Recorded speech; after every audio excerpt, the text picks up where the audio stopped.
Finally WBMCC ওয়েবসাইটে update এসছে এবং রাউন্ড 3 এবং স্টেপ ভ্যাকেন্সি রাউন্ডের যেটা কাউন্সিলিং সেটার শিডিউল পাবলিশ করা হয়েছে। তো রাউন্ড 3 যেটা সেটা স্টার্টিং হচ্ছে তোমার 24 তারিখ থেকে 27 তারিখ পর্যন্ত, অর্থাৎ 24, 25, 26, 27 এই অক্টোবর মাসেরই।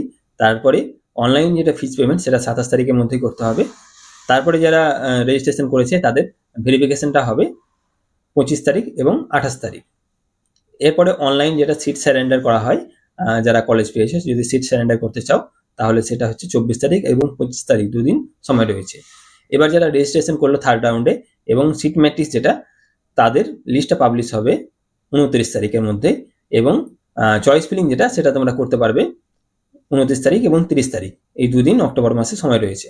এবং যারা থার্ড রাউন্ডে পার্টিসিপেট করেছিল তাদের রেজাল্ট পাবলিশ হচ্ছে নভেম্বর মাসের 1 তারিখ এবং যারা অ্যালটেড হয়েছে তাদের অ্যাডমিশন প্রক্রিয়াটা স্টার্ট হবে নভেম্বর মাসে 3 তারিখ থেকে 5 তারিখ পর্যন্ত। 3, 4 আর 5 তারিখ তোমাদের সময় রয়েছে অ্যাডমিশনের জন্য।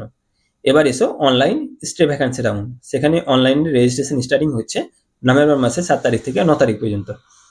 এরপরে অনলাইন যেটা ফিজ পেমেন্ট সেটা 7 তারিখ থেকে 9 তারিখের মধ্যে তোমাদের করতে হবে। এবার যারা রেজিস্ট্রেশন করেছিলে তাদের ভেরিফিকেশন হবে 8 তারিখ এবং 10 তারিখের মধ্যে।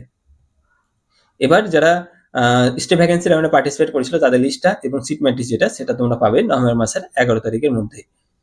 চয়েস ফিলিং যেটা সেটা হচ্ছে 11 থেকে 12 তারিখ, 2 দিন সময় থাকছে স্টে ভ্যাকেন্সি রাউন্ডের চয়েস ফিলিং এর ডেটটা, এবং সেই রেজাল্টটা পাবলিশ হচ্ছে স্টে ভ্যাকেন্সি রাউন্ডের 17 তারিখে, নভেম্বর মাসের 17 তারিখে পাবলিশ হয়ে যাবে এবং তাদের অ্যাডমিশন প্রক্রিয়াটা 18, 19 রাখা হয়েছে। এবার যারা প্রাইভেট মেডিকেল কলেজে অ্যাডমিশন হবে তাদের ডকুমেন্ট ভেরিফিকেশন এবং ভর্তি প্রক্রিয়া সেগুলো কিন্তু আরামেদ ডেন্টাল কলেজে রয়েছে। তো এই ছিল একটা নতুন তোমাদের আপডেট বা ইনফরমেশন WBMCC ব্যাপারে। কাউন্সিলিং অনেক লেট চলছে, তো তোমরা দেখে ডেটগুলো দেখে বুঝতে পারছো। ধন্যবাদ ভিডিওটি দেখার জন্য। ভিডিওটি লাইক করো, শেয়ার করো বন্ধুদের সাথে এবং চ্যানেল নতুন হলে অবশ্যই সাবস্ক্রাইব করে নিও। ধন্যবাদ।